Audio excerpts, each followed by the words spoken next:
गणनायकाय गणदैवताय गणाध्यक्षाय धीमहि गुणशरीराय गुणमण्डिताय गुणेशानाय धीमहि गुणातीताय गुणाधीशाय गुणप्रविष्टाय धीमहि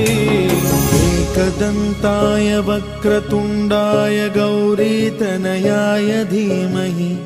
गजेशानाय भालचन्द्राय श्रीगणेशाय धीमहि एकदन्ताय वक्रतुण्डाय